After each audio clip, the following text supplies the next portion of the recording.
Hello, this is Dr. Ekpenobi, and I'll be discussing our phase three of the QI project submission to QuESST.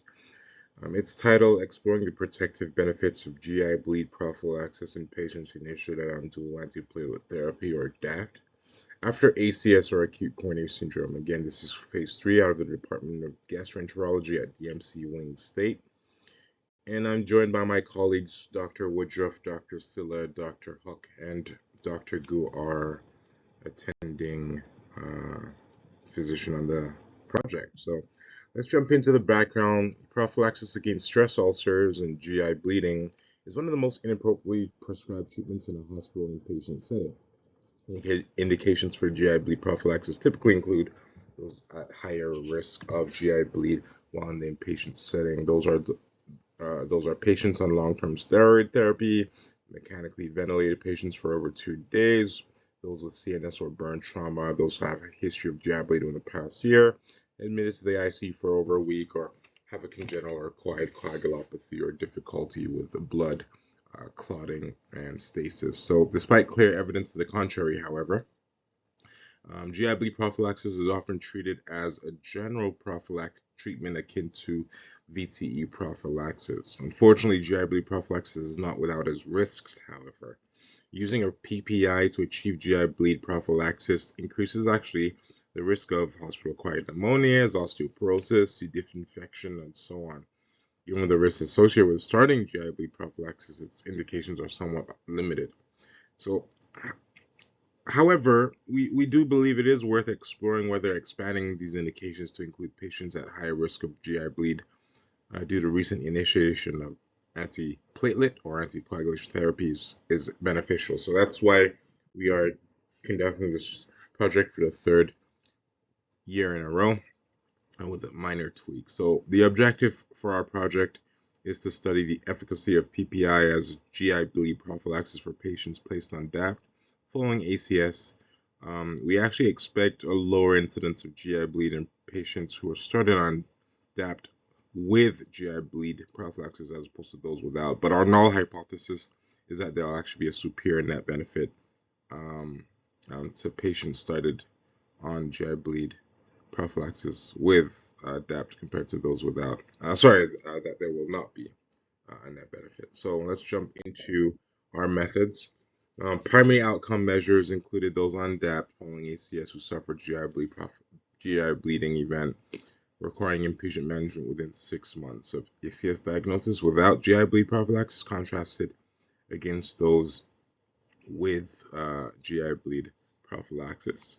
We included patients placed on DAPT following ACS with PPI and those placed on DAPT following ACS without PPI, and excluded those who suffered ACS or expired within 12 months of the event. So, a decent exclusion criteria right there. So what do we find?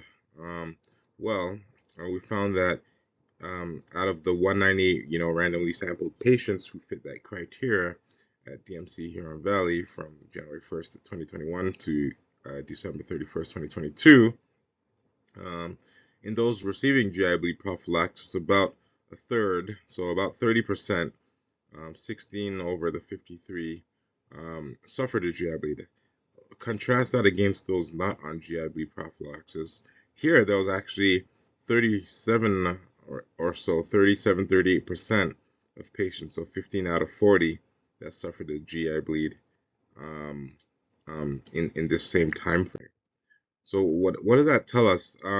It's hard to say, to be honest with you. You could see if we go back that there was a bit of a difference, but it doesn't reach significance. Our data therefore suggests that little to no significant benefit is conferred in routinely placing patients on long-term GI bleed prophylaxis following initiation of DAPT, as bleeding events between the groups are roughly equal.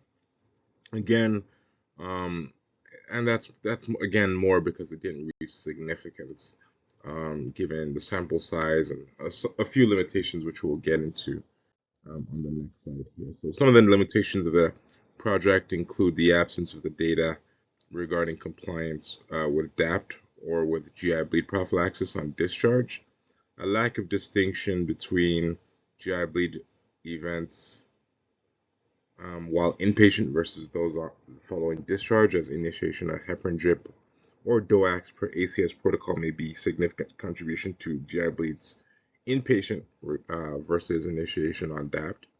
Um, the selection bias that may stem from poor randomization, which you talked about earlier, that doesn't include demographic data such as race, sex, age, socioeconomic status. Sample bias due to limitations in the sample size, as we mentioned earlier, 198 for a study like this is on the low side.